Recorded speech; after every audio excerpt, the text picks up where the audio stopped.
Adding weathering or chipping to your models can be a great way to take them up a notch, whether it's an extra finishing touch or a stylistic choice that appears across your entire army.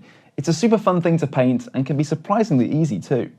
Hello there! In this video we'll be showing you just a few ways you can start weathering models from your own collection. From simple armour chipping to rust and verdigris, these techniques work on just about everything, so stick around and check them out. Now, weathering is often one of the last things we do in the painting process. Not only is it easier to weather a finished model, but we also want all the transfers to be applied so we can weather those too. For these reasons, it's always a good idea to get your model near finished before adding any weathering. So for our first example, I'll be adding some chipping to this Imperial Fist Spartan door I painted earlier. You'll notice it's been base coated and washed, but it's not actually got any highlights on it. Now, I've not added any traditional highlights to this because, strangely enough, we can add highlights through chipping instead. So I'm going to get some foam. This is just some spare foam from a carry case, but any foam or sponge will do. Tear off a small piece, find a comfortable way to use it. You can hold it, grip it with tweezers, or if you want to be really precise, a neat trick is to actually place it into a brush cap instead. Once we're ready, we need our highlight colour. So for me, this is Dawn Yellow, but for you it could be Calgar Blue or Fenrisian Grey. Just swap it out for whatever you need.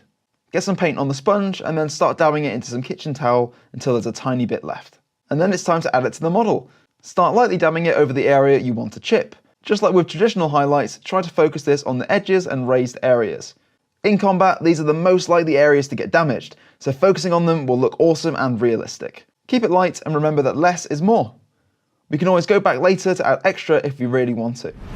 And there we go! I've finished adding all my Dawn Yellow and it's created this really cool worn effect, whilst also adding some highlights. Now let's take that chipping further. Up next is Rhinox Hide. We're going to be using this in the exact same way as before. Just remember to replace your foam or sponge with a new clean piece first. Now we're using Rhinox Hide because brown works well for chipping most things, with the obvious exception of things like brown armour. In which case you could use Mechanica Standard Grey instead, which also works really well on most things. It's up to you to decide which one you use, but the application process is exactly the same. And there we go, with those two easy steps done, we've already got some awesome looking chipping. There's just one extra step we can do to take it up a notch. If you want to, you can add an edge highlight of Stormhost Silver. I find this paint works really well for most things, but any bright silver will do. Ironbreaker is another great one. You can highlight all the edges or just the very sharpest, it's completely up to you. Maybe start with all the sharpest edges first, see how it looks, and then add more if you're unhappy. You can also add a small amount of this into the larger Rhinox Hide chips. This is where the chipping has been so deep that it's got through to the bare metal underneath. With that added, our chipping is done, and you can see just how fun and easy it can be. But it's not just vehicles that look great with some chipping on them. Your regular infantry have been storming through the battlefield as well, so it'll suit them perfectly too.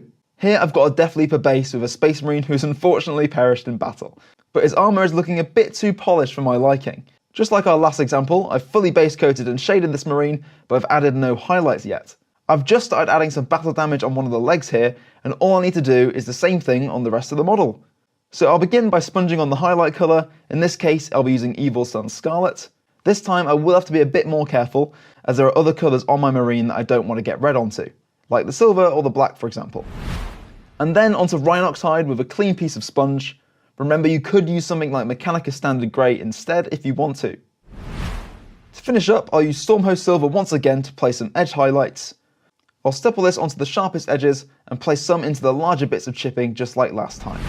And there we go! The Dead Space Marine Intercessor is looking suitably battle worn thanks to that chipping and damage. Hopefully those two examples have shown you just how easy chipping really is. But what about weathering, like rust or oxidation? How do we do those? There are loads of ways to add rust to your models, but a really fun, subtle way is to mix Scrag Brown with water and apply it in thin layers. So to start, I'm going to mix 1 part Scrag Brown with 5 parts of clean water. Now we're using water here rather than Lamia Medium because it will dry with a slightly rougher effect, which is exactly what we want for this sort of thing. Once the mix is ready, we can start looking for areas on the model to place it. It can obviously go wherever you want it to, but if you want it to be realistic, try to think about where water might collect over time. So I'm going to be looking to place my rust in these holes here and down this concrete beam too. I like to imagine that loads of rain has caused the rust to trickle down from these support poles at the top, making the whole thing look really grimy. Applying it is as simple as just painting it on. It might look quite strong now, but when it dries, it will appear more subtle. But if you're unsure about how it will look and don't want to be unhappy with the result, just apply slightly less than you want to, let it dry, and then add more afterwards. Applying it in several thin layers lets you slowly build up to a colour that you're happy with. If you do want a stronger effect, go in with a brighter orange on top, something like Fire Dragon Bright, and apply it in the exact same way as we did our Scrag Brown. But this time focus more on the centre of the rust areas. Finally, let's run through how to add a cool verdigris effect to your models. Oxidation of bronze over time produces a bluish rust called verdigris, and the aptly named Nihilakh oxide is designed to replicate that effect. It's an awesome way to make dark golds and copper colours look weathered and worn. And to do it, it's as simple as painting it on.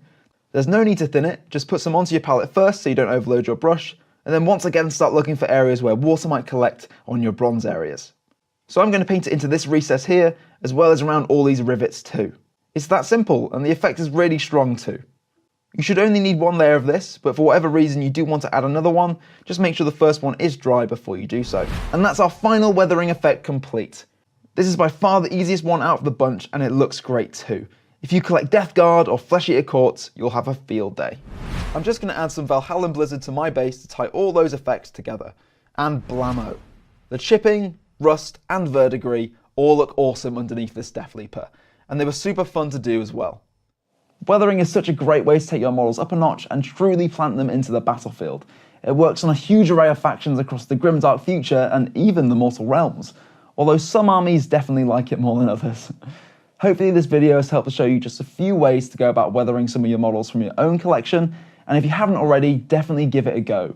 It's personally one of my favourite parts about painting, and I didn't even discover it until fairly recently. I really wish I discovered it sooner. For more tutorials, tips and tricks, check out some of the other videos on the Warhammer YouTube channel, or you can head to your local Warhammer store, where our amazing staff are always happy to help. Thanks for watching, see you next time, bye bye!